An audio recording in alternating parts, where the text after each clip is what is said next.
The pen trembled in her hand as she signed the marriage contract, and the man across the desk didn't even blink. His name was Julian Cross, and he was the kind of man who made billionaires nervous. Her name was Nina Brown, or at least that's what she'd been called for 23 years, and tomorrow she was walking into the mansion that should have been her childhood home as his wife. Not for love, not for happiness, but for something much more satisfying: revenge. The ring on her finger felt heavy, cold, like a weapon, which made sense because that's exactly what it was. But to understand why a girl from the poor side of town was about to marry the most feared man in the city, you need to know how she got here. You need to know about the night two babies were born at St. Mary's Hospital, and how one terrible decision destroyed two lives. 23 years ago, two girls came into the world on the same night. One went home wrapped in expensive blankets to a mansion with crystal chandeliers and a trust fund. The other went home in standard hospital cotton to a tiny apartment where the heat only worked half the time. Nina was the second baby, except she wasn't supposed to be. For her entire life, Nina thought she was just another kid from the rough neighborhood.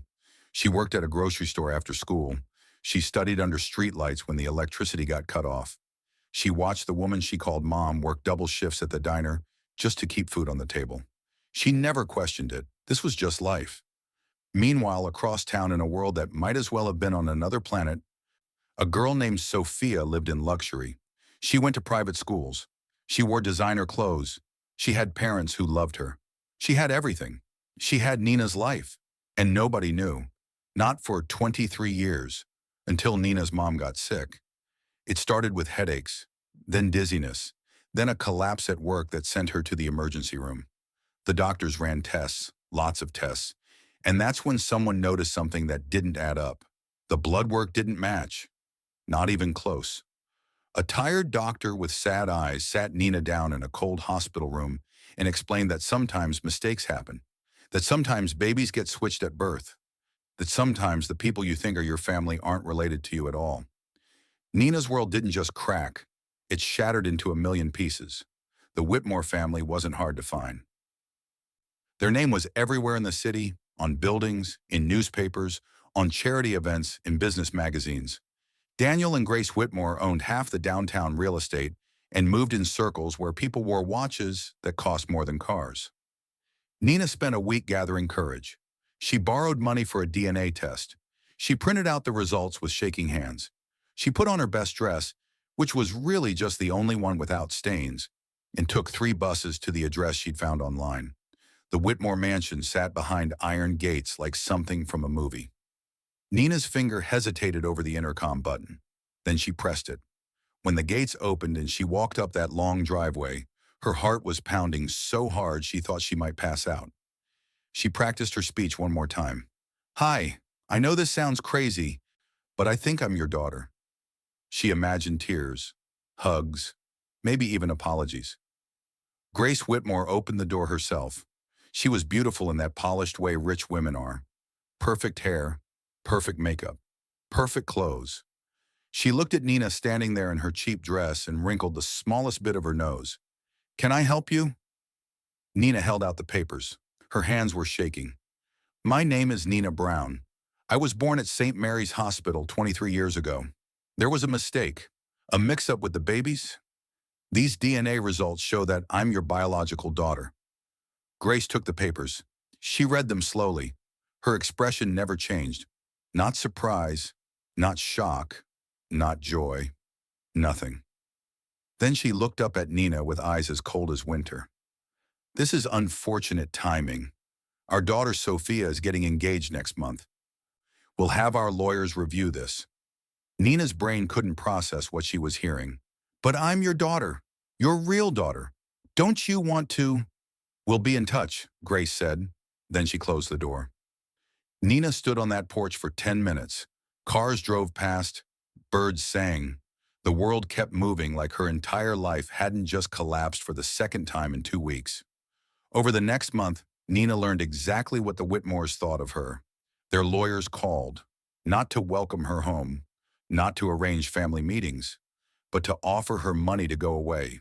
$50,000 to sign papers promising she'd never publicly claim to be their daughter. Never contact them again. Never tell anyone the truth. They were buying her silence like she was a problem to be solved. Nina hung up on the lawyer. Then she did something the old Nina never would have done. She got angry. She spent every free moment researching.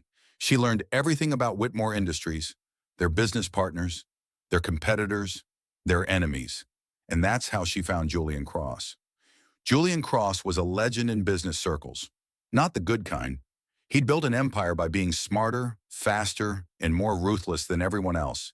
He bought struggling companies and tore them apart for profit. He destroyed competitors without blinking. 3 years ago, he tried to take over Whitmore Industries. Daniel Whitmore barely survived the attempt and still had nightmares about it, according to the business journals Nina read. Julian Cross hated the Whitmores. Nina could work with that. She put on that same dress, took a deep breath, and walked into the most expensive building in downtown. The lobby was all marble and glass. Everyone in it looked like they belonged there. Nina didn't, and she knew it. The receptionist looked her up and down. "Do you have an appointment?" "No, but tell Mr. Cross that Daniel Whitmore's real daughter needs to speak with him." The receptionist laughed. Actually laughed. Security started walking over. Nina raised her voice. "Tell him I have information that could destroy the Whitmores. Tell him I'm offering him exactly what he's wanted for 3 years. 5 minutes later, she was in an elevator heading to the top floor. Julian Cross's office was massive. Floor-to-ceiling windows overlooked the entire city. The furniture probably cost more than Nina's apartment building. And behind a desk made of black glass sat the man himself. He was younger than she expected, maybe 30, handsome in a sharp, dangerous way. He wore a suit that fit perfectly and a watch that definitely cost more than a car. When he looked at Nina, his eyes were cold and calculating, like he was deciding whether she was useful or just wasting his time. "Sit," he said. Nina sat. "You're the daughter." Not a question, a statement. The real one, the biological one, the one they're trying to hide. Julian leaned back in his chair. "Why?" "Because their fake daughter is marrying Richard Lancaster in 2 months. It's a business merger disguised as a wedding. If the truth comes out, the scandal ruins everything." "And you came to me because—" Nina met his eyes. "Because you want to destroy them, and I can help you do it." For the first time, Julian smiled. It wasn't a friendly smile. "Keep talking." Nina laid out her plan. How she could walk back into that family as Julian's wife. How the scandal would destroy the Lancaster merger. How it would give Julian the leverage he needed to finally take down Whitmore Industries. How everyone would win except the people who deserved to lose. "And what do you want?" Julian asked. "Everything they owe me. My inheritance. My name. My life back." Nina leaned forward.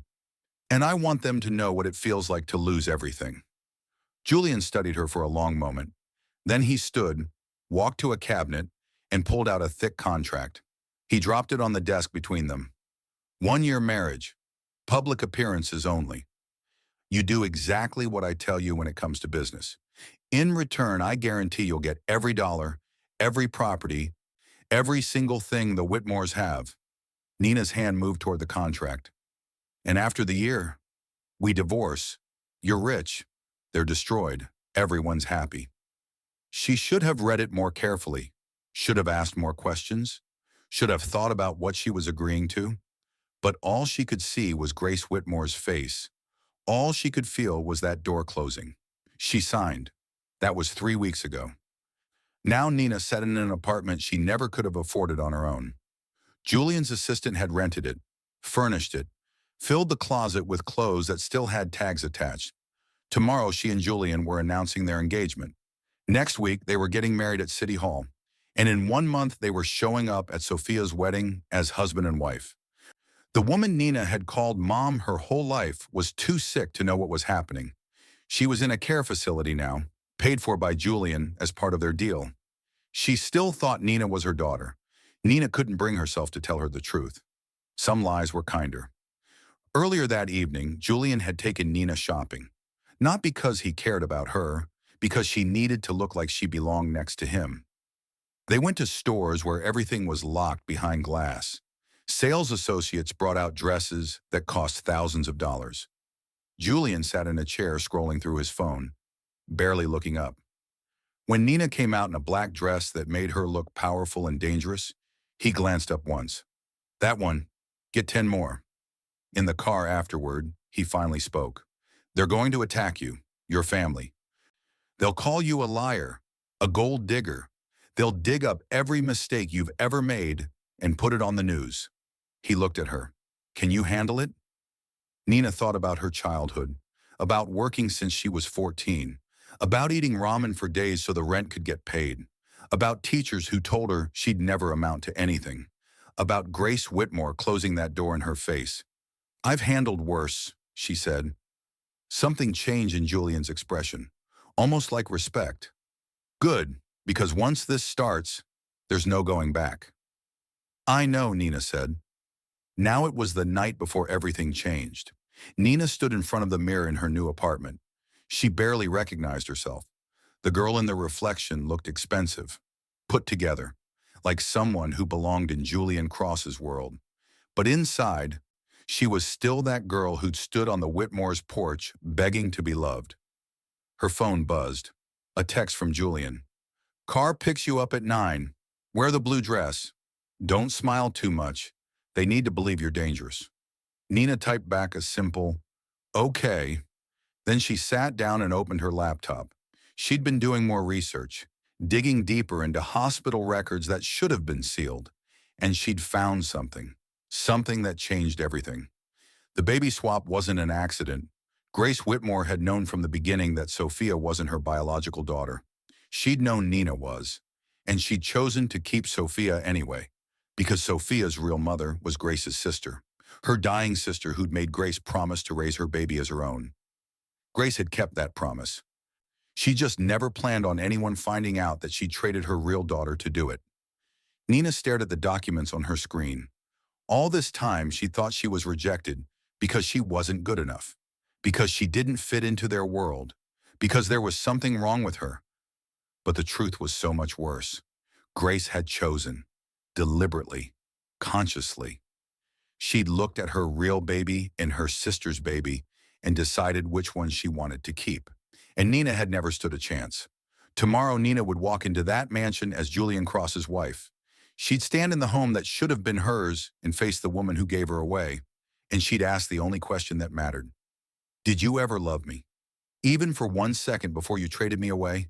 And depending on Grace's answer, Nina would decide whether to show mercy or burn everything to the ground.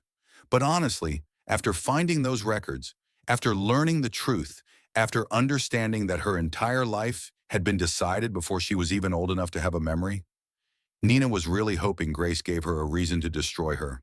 The alarm on her phone was set for 6 in the morning. In 15 hours, her new life would begin. The Whitmore family had no idea that the daughter they'd tried to erase was coming back as their worst nightmare. Nina looked at herself in the mirror one more time, at the girl who'd survived poverty, who'd survived rejection, who'd survived learning her entire life was a lie. Tomorrow, that girl was going to war, and she was going to win. Sweet dreams, Sophia, Nina thought as she climbed into bed. Tomorrow I'm waking you up. And your perfect life? It's about to become a nightmare. The ring on her finger caught the moonlight. Cold, heavy, dangerous, just like the woman wearing it was about to become. The car arrived at exactly 9 in the morning, just like Julian said it would. Nina stood at the window of her apartment watching the black vehicle pull up to the curb. It wasn't just any car. It was the kind that had tinted windows so dark you couldn't see inside. The kind that screamed money and power. The kind that Nina had only ever seen in movies. Her phone buzzed. Downstairs, now! Julian didn't waste words. Nina was learning that about him. He didn't say good morning, didn't ask how she slept, didn't care about small talk. Everything he did had a purpose. Nina took one last look in the mirror. The blue dress fit perfectly. It was simple but expensive in a way that people who had money could recognize. Her hair was pulled back. Her makeup was light. She looked calm, put together. Nothing like the terrified girl who'd stood on the Whitmore's porch 6 months ago. She grabbed her purse and headed downstairs. Julian was waiting in the back seat. He didn't look up from his phone when she slid in beside him. The driver pulled away from the curb smoothly, and suddenly they were moving through the city toward a future Nina had been dreaming about for months. Nervous? Julian asked, still not looking at her. No. Now he looked up. His eyes were sharp, searching her face for lies. You should be. What we're about to do will make you the most hated woman in this city by tonight. Good, Nina said. Let them hate me. I've been invisible my whole life. At least now they'll know I exist. Julian's mouth twitched. Almost a smile. The press conference is at 11. We're announcing our engagement. By noon, every news outlet in the state will be running the story. By dinner, the Whitmores will be drowning in phone calls. And Sophia? Her wedding is in 4 weeks. This will destroy it. Julian finally put his phone down. But you need to understand something. Once we do this, your old life is gone. Nina Brown disappears. You become Nina Cross, my wife, and everything that comes with that. I know. Do you? Julian leaned closer. Because my enemies will become your enemies. My problems will become your problems. And I have a lot of both. Nina met his gaze without flinching. I don't care. I want them to pay for what they did to me. They will, Julian said. I promise you that. The car pulled up to a building downtown. Reporters were already gathering outside. Someone must have tipped them off. Camera flashes started going off before Nina even opened the door. Julian got out first. Then he reached back and took Nina's hand. His grip was firm, steady, and when she stepped out of the car, the flashes got brighter, louder. People started shouting questions. Mr. Cross, who is this woman? Is it true you're engaged? How long have you been together? Julian ignored them all. He kept Nina's hand in his and walked straight toward the building entrance. Security guards pushed reporters back. Nina kept her head up, her expression calm, just like Julian had taught her. Inside, they were led to a conference room. It was packed. Reporters filled every chair. Cameras lined the back wall. This wasn't just local news. This was national. Julian walked to the podium like he owned it, because in a way he did. He owned the building. He probably owned half the people in the room through investments and deals. This was his world. Nina stood beside him, exactly where he'd told her to stand. Thank you for coming, Julian said into the microphone. His voice was strong, confident. I'll keep this brief. I'm here to announce my engagement to Nina Brown. He paused. Let the words sink in. Let the reporters start whispering to each other. Some of you may recognize that name. Nina is the biological daughter of Daniel and Grace Whitmore. 23 years ago, there was a mistake at St. Mary's Hospital. Nina was sent home with the wrong family. The Whitmores raised a different child as their own. The room erupted. Reporters started shouting questions all at once. Cameras flashed like lightning. Julian waited for them to quiet down. Nina only discovered the truth 6 months ago. When she reached out to the Whitmores, they rejected her. They offered her money to stay silent, to disappear, to let them continue living their lie. Julian's voice got colder. So she came to me, and I'm going to make sure she gets everything she deserves. A reporter in the front row stood up. Mr. Cross, are you saying this engagement is about revenge? Julian smiled. That dangerous smile. I'm saying this engagement is about justice. Nina is entitled to her inheritance, her name, her place in that family. And if the Whitmores want to fight it, they'll find out exactly what happens when you cross someone I care about. He turned to Nina. Do you have anything to add? This was her moment, the moment she'd been practicing for. Nina stepped closer to the microphone. I don't want revenge, she said. Her voice was quieter than Julian's, but just as strong. I just want what was stolen from me. I want the life I should have had, and I want my real parents to look me in the eye and tell me why I wasn't good enough to keep. The room went completely silent. Then the questions started again, louder, more urgent. But Julian was already leading Nina away. They walked out a side door where another car was waiting. You did good, Julian said once they were inside. What happens now? Now we wait. Your family will respond, probably within the hour. They'll deny everything. Call you a liar, say the DNA test is fake, try to discredit you however they can. Julian looked at her. Are you ready for that? Nina thought about the documents she'd found, the proof that Grace had known the truth all along. I have evidence, hospital records, emails. Everything we need to prove they're lying. Good, because this is about to get ugly. The car drove them to Julian's house. Not an apartment, a house.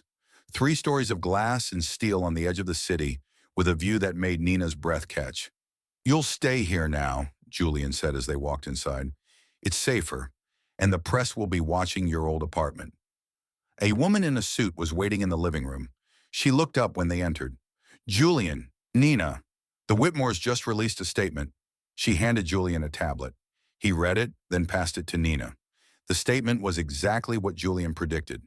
The Whitmores claimed Nina was lying, that she was working with Julian to extort them, that the DNA test was fabricated, that this was all a scheme to destroy their family and their business. They called her a con artist, a gold digger, a pathetic girl desperate for attention. Reading those words felt like being punched in the stomach. But then Nina saw the last line, the one that made her blood run cold. "We are deeply saddened that someone would use a family tragedy for personal gain. Our daughter Sophia is heartbroken by these false accusations during what should be the happiest time of her life. We ask for privacy as we deal with this situation legally." They were playing the victim, making Sophia look innocent, making Nina look like the villain. "They're good," Julian said, reading over her shoulder. "I'll give them that. What do we do?" Julian took the tablet back. "We release the hospital records, the real ones, the ones that prove Grace knew about the switch from the beginning." Nina's hands started shaking. "That will destroy her." "Yes, it will." Julian looked at her carefully. "Is that what you want?" Nina thought about her childhood, about the woman she'd called mom working herself to death at the diner, about eating 1 meal a day, about wearing donated clothes to school, about being invisible. Then she thought about Grace Whitmore, about that perfect house, about Sophia's perfect life, about a mother who chose which daughter she wanted to keep. "Yes," Nina said. "That's exactly what I want." Julian made a phone call. Within minutes, his team was releasing documents to every major news outlet. Hospital records showing Grace had been informed of the baby switch within days of leaving the hospital. Emails between Grace and her dying sister about raising Sophia. Everything that proved this wasn't a mistake. It was a choice. By evening, the story had exploded. It wasn't just local news anymore. It was national, international. People on social media were taking sides. Some supported Nina, some called her a liar. Everyone had an opinion. Nina's phone wouldn't stop buzzing. Messages from people she hadn't talked to in years. Friend requests from strangers. Interview requests from reporters. She turned it off. Julian found her sitting in the living room, staring out at the city lights. "Your mother called," he said. "Grace, she wants to meet with you." Nina's heart jumped. "When?" "Tomorrow. Noon. At the mansion." "Just me? Or both of us?" "She asked for just you, but I told her that's not happening. Where you go, I go. That was the deal." Nina nodded slowly. Tomorrow she'd walk back into that house.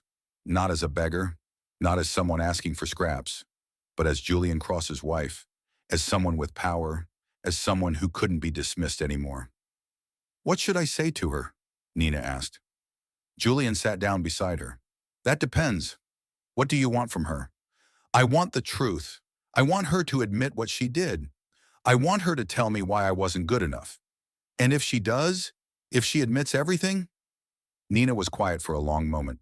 "I don't know." "Then figure it out," Julian said. "Because tomorrow you need to decide. Do you want revenge or do you want a family? Can I have both?" Julian actually laughed. It was the first real laugh she'd heard from him. "No. Trust me, you can't have both." He stood up to leave, then paused. "For what it's worth, I think they're idiots.